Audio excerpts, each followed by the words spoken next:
বাবরি মসজিদের শিলান্যাস আগেই করেছেন আর কথা মতো 22শে ডিসেম্বর অর্থাৎ আজ তিনি নতুন দলের ঘোষণা করতে চলেছেন। অর্থাৎ রেজিনগরের সভা থেকে একেবারে নতুন দলের ঘোষণা করবেন। আর কিছুক্ষণের অপেক্ষা হুমায়ুন কবির তিনি নতুন দলের ঘোষণা করবে, যার নাম জনতা উন্নয়ন পার্টি। সবার আগেই এবিপি আনন্দকে এই কথা জানিয়েছেন ভরতপুরের সাসপেন্ডেড তৃণমূল বিধায়ক। মুর্শিদাবাদে হুমায়ুন কবিরের নতুন দল নিয়ে ফ্লেক্স ব্যানারে ছেয়ে গেছে।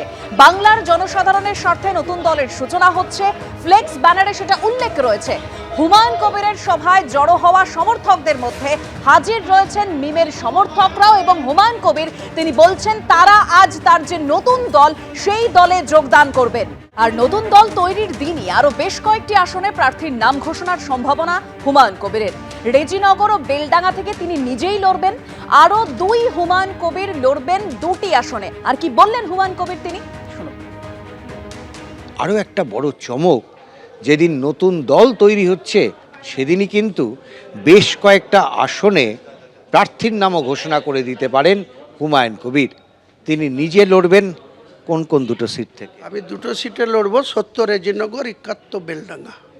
2টো সিটে আপনি লড়বেন এবং দুটোই জিতবো ইনশাল্লাহ। আপনাকে গ্যারেন্টি দিচ্ছি যে 2টো সিটেই বিজয় হাসিল হবে, জিতবো। তারপরে কোনটা রাখবো কোনটা ছাড়বো সেটা তো পরের বিষয়। আর বাকি যে 4জন, আর যে 4জন হুমায়ুন কবির লড়বেন তাদেরকে কোন কোন আসন দিচ্ছে? ডাক্তার হুমায়ুন কবির, যে 2016 সালে মমতা ব্যানার্জি তার দলের রানীনগর বিধানসভায় টিকিট দিয়েছিলেন। তিনি অবশ্য তৃণমূলের লোকরাই তাকে পরাজয় ঘটিয়েছিল, তাদের পছন্দ হয়নি। একটা সজ্জন ব্যক্তি, ডাক্তার মানুষ, তিনি মুর্শিদাবাদের পরিচিত একজন বিশিষ্ট ডাক্তার। তো তিনাকে আমি রানীনগরে শমীক হোসেনের বিরুদ্ধে, তৃণমূলের প্রতীকের বিরুদ্ধে আমার প্রতীক নিয়ে লড়বেন।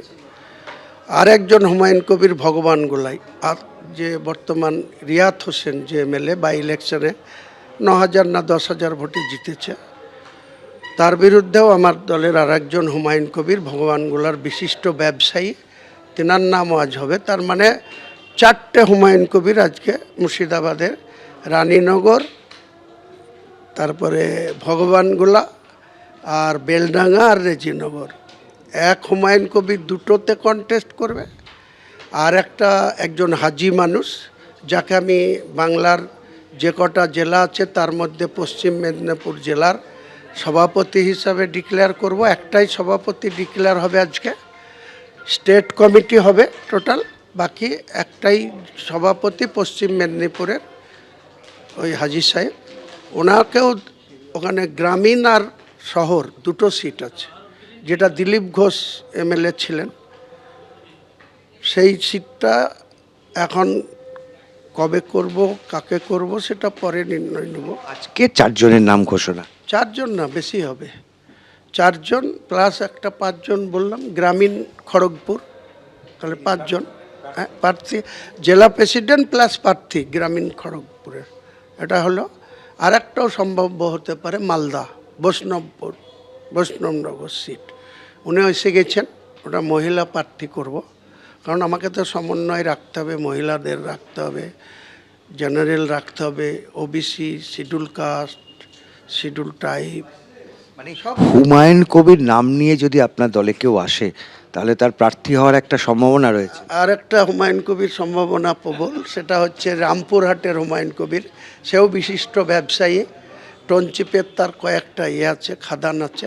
তিনিও আমার কাল বাড়িতে এসছেন, তিনিও ইচ্ছা প্রকাশ করেছেন আমাকে যদি একটা সুযোগ দেন রামপুরহাটে আপনার প্রার্থী হয়ে লড়ব। এখন হুমায়ুন কবিরের দলে প্রার্থী হওয়ার জন্য সবচাইতে বড় ক্রাইটেরিয়া হচ্ছে নামটা হুমায়ুন কবির হতে হবে।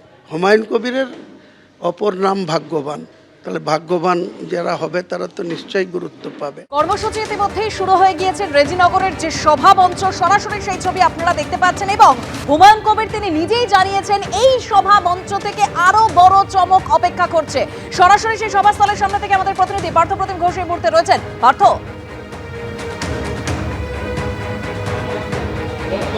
দেখো একেবারে যে সভামঞ্চ, সেই সভামঞ্চ দেখতে পাচ্ছ এবং সেই সভামঞ্চে সবার কাজ ঠিক 12টা বাজার পরে শুরু হয়েছে।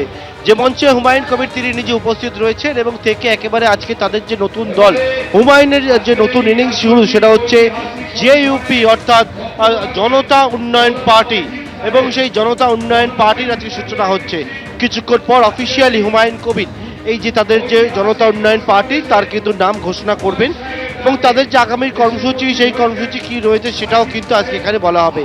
মঞ্চ যাদেরকে দেখতে পাচ্ছ যারা উপস্থিত রয়েছেন বর্তমানে সদস্য থেকে সদস্যা, তারা হচ্ছেন কিন্তু এই জনতা উন্নয়ন পার্টির পশ্চিমবঙ্গের বিভিন্ন প্রান্ত, সেটা কোচবিহার থেকে শুরু করে একেবারে জলপাইগুড়ি থেকে একেবারে মুর্শিদাবাদ বেলডাঙ্গা থেকে শুরু করে কলকাতা, দক্ষিণ চব্বিশ পরগনা, সেই সমস্ত জায়গার যে স্টেট কমিটির যে মেম্বার এবং 75 জনের একটা state committee member Humayun Kabir তৈরি করেছেন এবং তারা কিন্তু এই যে আজকে এখানে উপস্থিত হয়েছেন এবং থেকে আজকের এই জনতা উন্নয়ন পার্টির যে সূচনা, নতুন পথ চলা, সেটা শুরু হবে হুমায়ুন কবিরে।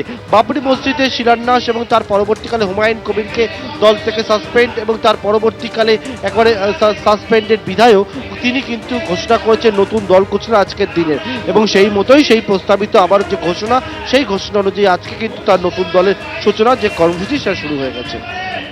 একদম পার্থ, সেই ছবি আমরা দেখতে পাচ্ছি। কর্মসূচি ইতিমধ্যেই শুরু হয়ে গিয়েছে এবং কিছুক্ষণের মধ্যে হুমায়ুন কবির তিনিও বক্তব্য রাখবেন এই সভা মঞ্চ থেকে এবং এবিপি আনন্দ এগিয়ে থাকে, এগিয়ে রাখে।